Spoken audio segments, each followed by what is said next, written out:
He said, you have placed ministry over relationship. And you're wrong. He began to take me to Matthew chapter 7, if you wish to look with me. Matthew chapter 7. And he began to talk to me very severely. He said, the problem that's happening is people are seeking my hand and not my face. You don't want me for me. You want me for what I can give you. You want my hand. You want me for miracles. You want me for soul winning. You want me for finances. But he said, when's the last time you just stepped into my presence and say, I need all those things, want all those things, but my greatest need is for you.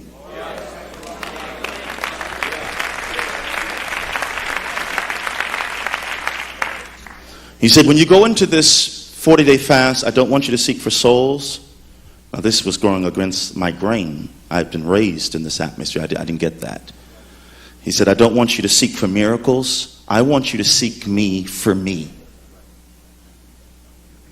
And I want you to understand the purpose for why I saved you. The purpose for why I saved you was not to win souls. The purpose for why I saved you was to become a wife. If you will become intimate with me, souls are automatically born out of the intimacy.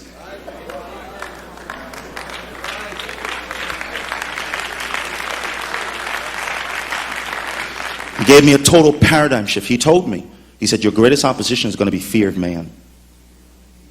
Fear of your colleagues for how they will perceive you with such radical thinking. Matthew chapter 7. Listen to Jesus as he talks, starting, amen, in verse 21. Not everyone who says to me, Lord, Lord, will enter the kingdom of heaven, but he that does the will of my Father. Many will say to me on that day, Lord, Lord, have we not prophesied in thy name? Driven out demons in your name? I'm reading the Amplified Version. Done many mighty works in your name. Jesus said that what people are going to do in the last day is point to ministry for validation. They're going to point to gifts. They're going to point to ministry. They're going to point to how many souls were saved. They're not liars. He doesn't call them liars. They did it. But now listen to his response. Verse 22 or 23. And then will I say to them openly, publicly, I never knew you. Now, how do you win souls? Many wonderful works. How do you cast out demons? How do you prophesy in his name and he doesn't know you? The Greek word there for know means I do not recognize nor acknowledge you. I don't remember seeing your face up in my bedroom. And the Lord spoke to me in this 3-week period and he said, many are winning souls. He said, here's the problem. It's artificial insemination. It's lab work. Step 1, step 2, step 3. It's procedure. No intimacy.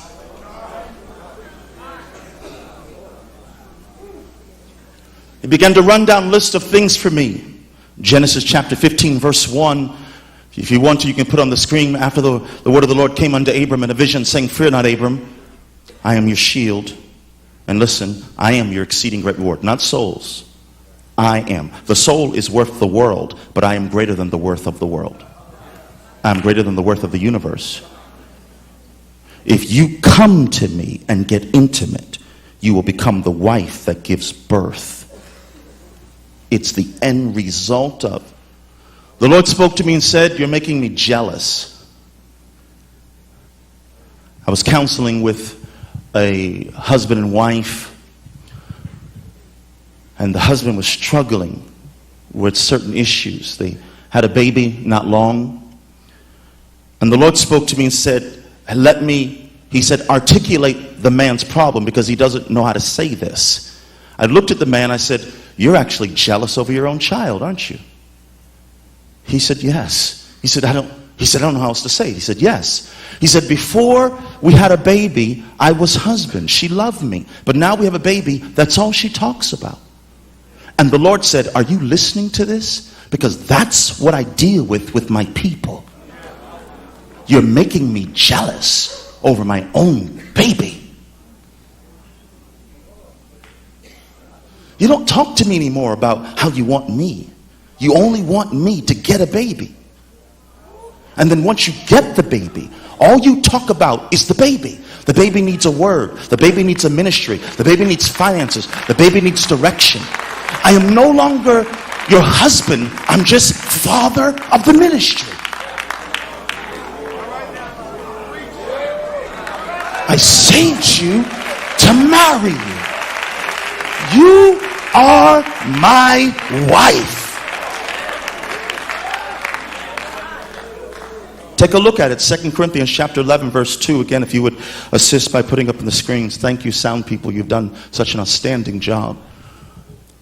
2 Corinthians chapter 11, verse 2. Listen to what he says. He says, "For I'm jealous of you." This is Paul talking to the church. "I'm jealous over you." That word jealous means I am godly possessive or protective over you. Why am I jealous over you? He says, "For I've espoused you. I've given you to one husband as a chaste virgin." He said the whole purpose of the ministry is to present the church as God's bride. He wants a wife.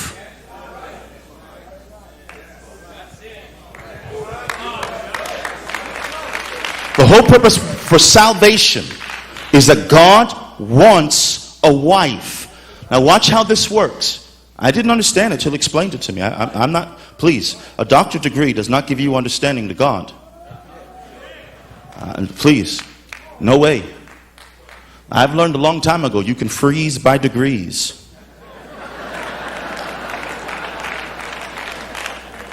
And when you walk into the presence of God, when I walk in the presence of God, I don't bring doctor, I don't bring time. You want to know my strength? I bring a little boy. He's about 8 years old. And he walks into the presence of God going, I don't know what I'm doing. And he lets God just pick him up and hold him and whisper understanding into his ear.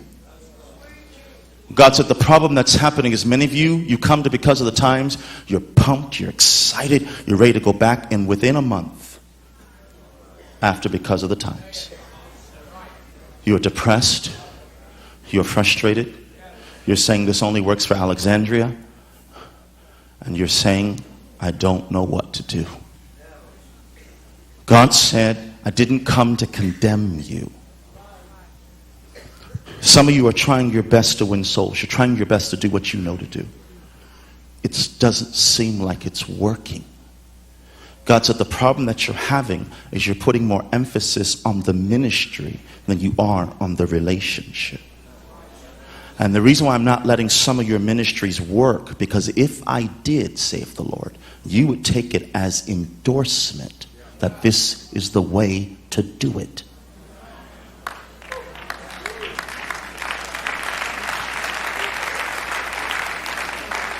One morning I woke up, and thank God for that. You don't take that for granted, you know.